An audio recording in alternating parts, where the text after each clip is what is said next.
just landed at Cape Town Airport, and just quite interesting to observe on the flight here, and a man, probably late 50s, some exec in some company or CEO of some mid-sized business, that persisted to use his cell phone, even though there's 1,001 notices around switching off your cell phone.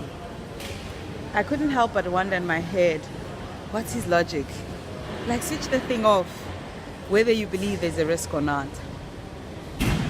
But it triggered a thought in me that made me just think a moment whether I'm not the same. And it's this illusion that we all have, that we can compartmentalize our lives. That in one area of your life, you can break the law, not follow the rules, do as you please, be undisciplined. And then in another area of your life, be highly disciplined, play by the rules, and hopefully see great success. As I'm going through this journey, I'm beginning to wonder for myself, and I'm beginning to shed that view that somehow our lives are broken up in very distinct compartments. I'm beginning to believe that we are an integrated whole being, and that saying that says how you do one thing is how you do everything.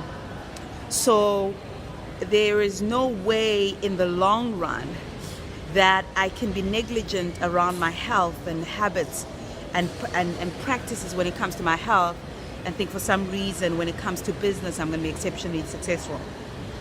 There is no way that I can neglect my family and not care about that, and think somehow that in that I'm able to completely love myself and be good to myself. I think they're basic values and ways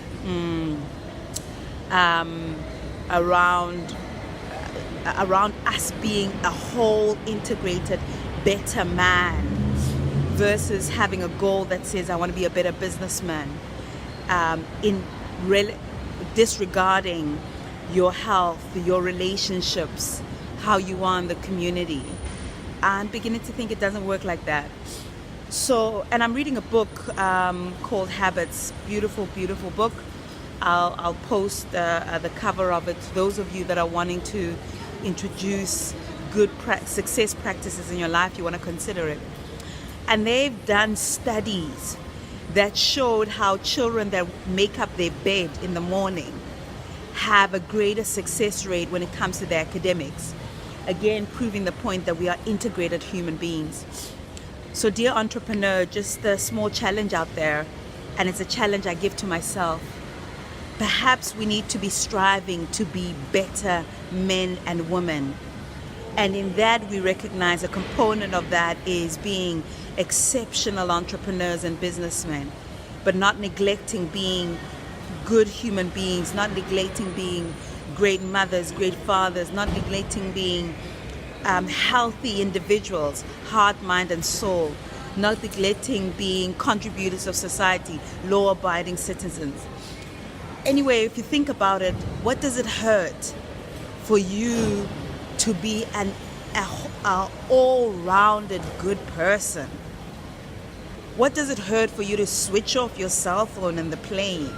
For crying out loud, you know what I mean? And just in case the theory is true, how you do one thing is how you do everything, then I'm signing up for being a better woman. I'm going to allow this journey not only to challenge me in the business front, but I'm going to allow this process to challenge my whole being. And if it means there's some attitudes, if it means there's some habits, if it means there's some worldviews that I hold that need to be renewed, then so be it. If I become a better person, I stand nothing to lose than just targeting one area in my life. Just a thought.